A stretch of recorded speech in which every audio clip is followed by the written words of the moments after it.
जब भी किसी बड़े आंदोलन या प्रदर्शन का जिक्र होता है तो आपके दिमाग में सबसे पहली तस्वीर क्या आती है? वही ना, एक भीड़, नारे लगाते लोग और बड़े बड़े बैनर। लेकिन क्या सच में एक आंदोलन सिर्फ उतना ही होता है जितना हमें न्यूज के कैमरों पर दिखता है? बिल्कुल नहीं। आज हम जंतर मंतर के छात्र प्रदर्शन के उस पहलू पर बात करेंगे जो दिखता नहीं है पर उसका असर सबसे ज्यादा होता है। चलिए पर्दे के पीछे चलते हैं और समझते हैं कि आखिर इन बड़े आंदोलनों को ताकत मिलती कहां से है। तो सबसे बड़ा सवाल यही है, क्या आंदोलन सिर्फ सड़क पर होते हैं? हम अक्सर मान लेते हैं कि जो लोग सड़क पर बैठे हैं बस वही विरोध का हिस्सा हैं। लेकिन आज के इस डिजिटल दौर में ना, ये पूरी तरह से बदल चुका है। ये सवाल हमें सोचने पर मजबूर करता है कि क्या उस ग्राउंड जीरो के बाहर भी कोई ऐसी ताकत है जो इस पूरे आंदोलन को संचालित कर रही है? अब इसको ऐसे समझिए, एक तरफ तो वो छात्र हैं जो जंतर मंतर पर फिजिकली मौजूद हैं, उनको तो हम सब ने देखा। लेकिन दूसरी तरफ एक बहुत बड़ा अदृश्य नेटवर्क है। ये हैं वो देश विदेश में फैले हुए दूरस्थ समर्थक, यानी रिमोट सपोर्टर्स। आज हम इसी डायनामिक्स को डीकोड करेंगे। आखिर कैसे ये दो बिल्कुल अलग अलग ग्रुप्स जो एक दूसरे से हजारों किलोमीटर दूर हैं, मिलकर एक इतना जबरदस्त और शक्तिशाली आंदोलन खड़ा कर देते हैं। चलिए सबसे पहले बात करते हैं आंदोलन के इस पहले हिस्से की, यानी उसके अदृश्य चेहरे की। जंतर मंतर पर जो ये छात्रों का प्रदर्शन शुरू हुआ ना, वो सिर्फ उस छोटी सी जगह तक सीमित नहीं रहा। इसका असर उसकी फिजिकल बाउंड्री से कहीं ज्यादा आगे तक गया। स्रोत बताते हैं कि इन छात्रों की मांगों ने दूर बैठे लोगों को भी अंदर तक झकझोर दिया।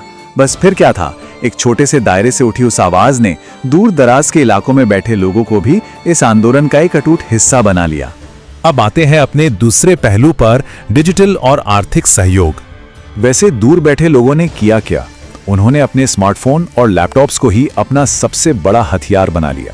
फेसबुक, एक्स, इंस्टाग्राम और यूट्यूब, इन प्लेटफॉर्म्स पर उन्होंने लगातार जानकारी शेयर की, हैशटैग चलाए और छात्रों की आवाज को बुलंद किया।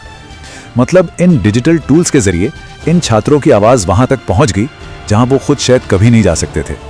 है ना कमाल की बात? और जानते हैं इस पूरे डिजिटल कैंपेन का नतीजा क्या निकला? राष्ट्रीय पहचान, यानी नेशनल रिकॉग्निशन। जब ये दूरस्थ डिजिटल समर्थन किसी लोकल मुद्दे को पूरे देश की चर्चा का विषय बना दे तो उसको राष्ट्रीय पहचान मिल जाती है।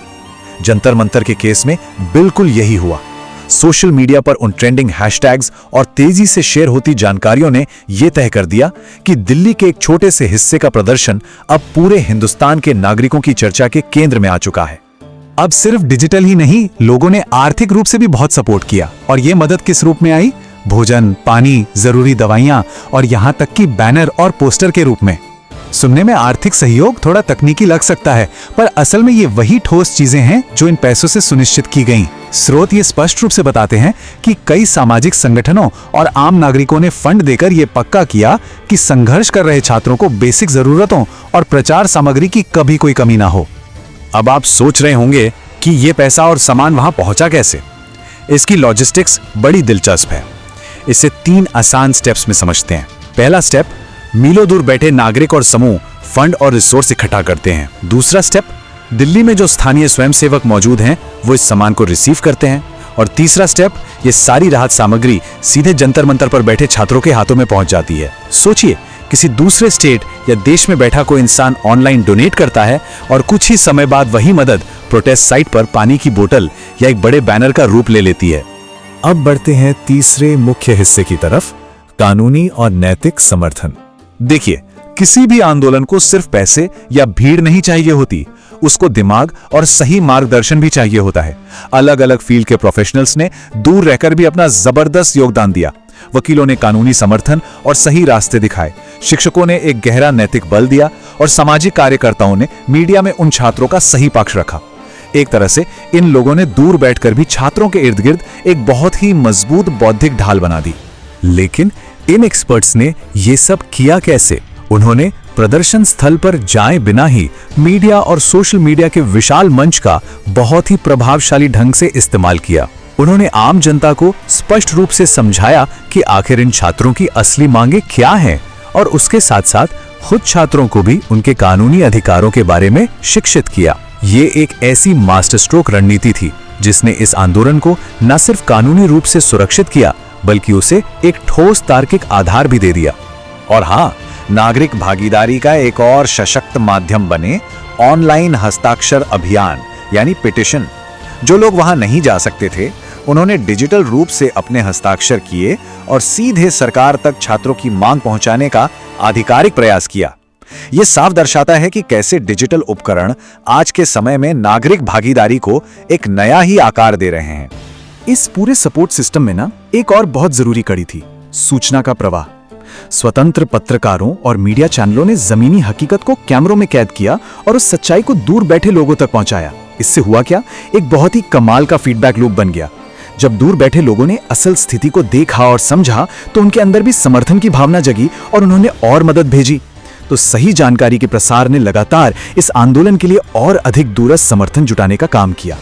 और अब हम आते हैं अपने आखिरी और सबसे अहम पहलू पर, लोकतंत्र में दूरस्थ भागीदारी।